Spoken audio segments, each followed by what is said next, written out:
Royal, I would like to invite you to speak on the prospects for Japan-Philippines cooperative relationship and challenges of economic integration in East Asia.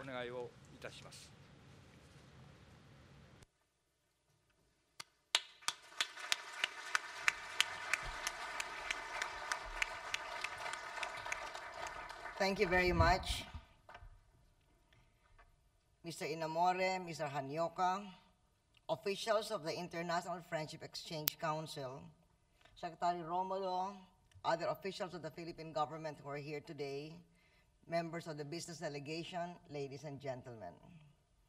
I thank the chairman and president of the International Friendship Exchange Council for inviting me to address you, the members of the FEC. I thank the various ambassadors who have also joined us here today. The FEC are friends of the Philippines. We share many goals. As we are all aware, the world is experiencing unprecedented economic challenges. Without doubt, this is a global economic crisis that has affected all nations, rich and poor, developed and underdeveloped, North and South. This is also a crisis that has taught us all many lessons that will serve us well as we work together to restructure the global economic system. The most important thing we have learned is that our economies are all closely interconnected. We sink or swim as one global economy. Only months ago, the condition of that global economy was quite grim. Today, while we are by no means out of the woods, there are rays of hope. I heard this from leaders of the business community that I spoke with yesterday, and I heard this with officials of the Japanese government, as I have been hearing from American economists and other experts from around the world. Japan deserves special credit for its role in working to return the world to sustainable economic growth. Its innovative, generous, and bold leadership in the G7, G20, ASEAN Plus 3, and East Asian Summit, and its early pledge to provide the IMF $100 billion for lending to countries facing financial liquidity, not only provided much needed support at a very critical time, it also encouraged other large economies to make similar pledges. Japan's commitment to global and regional development has also been instrumental in tripling the capital of the Asian Development Bank and in increasing to $120 billion the level of funds for the Chiang Mai Initiative Multilateralization, which is an ASEAN solution to an ASEAN challenge. Moreover, Prime Minister Aso's growth initiative towards doubling the size of Asia's economy comes at a very crucial time for developing Asia.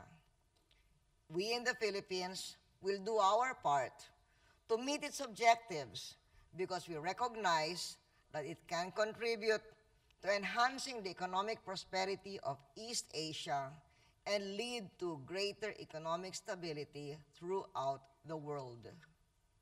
If there is any silver lining in this crisis, it is that the world will emerge from this challenge with a structure that is more aligned to global realities than it was before the global downturn. But we must not look only at the economic situation of the world.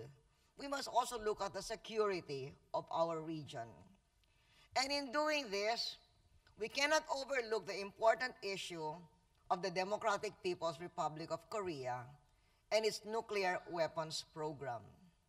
The Philippines stands with our trusted friend and ally, Japan, against the dangerous experimentations with nuclear weapons by North Korea. Japan has stood with the Philippines, with ASEAN, and with the region. Now we must stand with Japan for the success of critical talks about the future of the Korean Peninsula. In this regard, we support the decisions of the United Nations Security Council.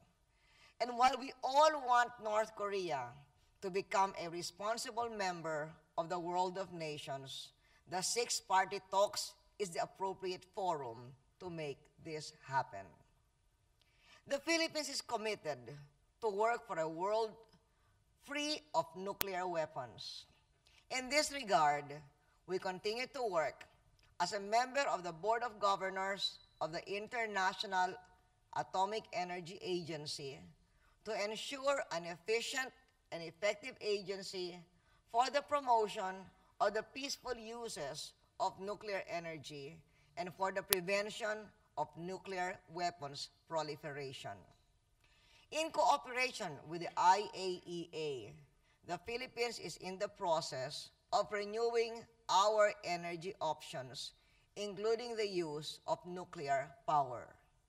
We seek the cooperation of Japan for the training of our technical people and for Japan's counsel and advice in this very sensitive area. As part of our drive for energy independence, the Philippines is also engaged in the development of renewable energy sources like geothermal, solar, and wind, which are climate friendly. We also have projects for alternative transport fuels in biodiesel and bioethanol. Large tracts of land have been identified for the development of alternative fuels. They offer tremendous opportunities for foreign investment.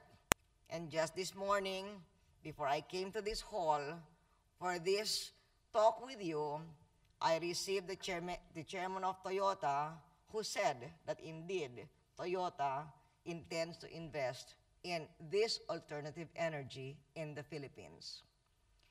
44% of Philippine energy requirements are supplied from renewable resources. We intend to increase the share of this renewable energy in power generation. In this regard, we are seeking the cooperation of Japan. And later, this will be part of our message when we have our conversation with JBIC.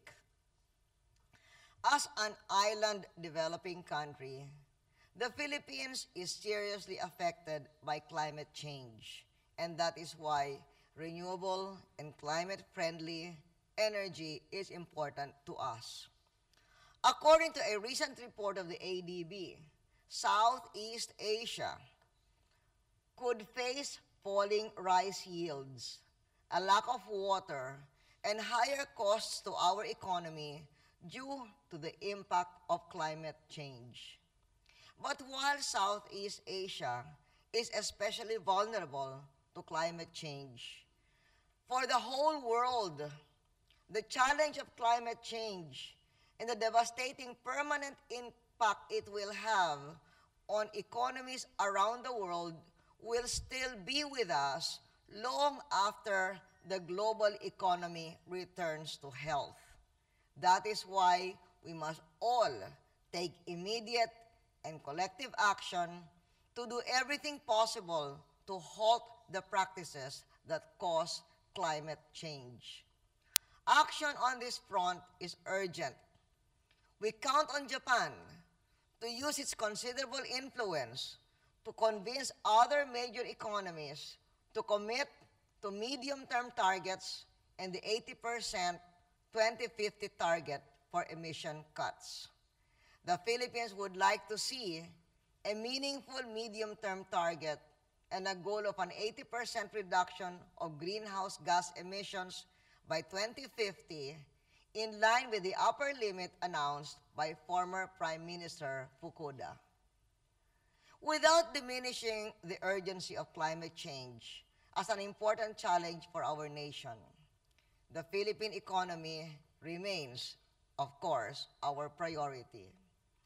In 2007, Philippine GNP grew by 8%, the highest in many years. Last year, when 2/3 of the world went into recession, our GNP grew at 6.1%. For the first quarter of this year, GNP growth was 4.4%. We remain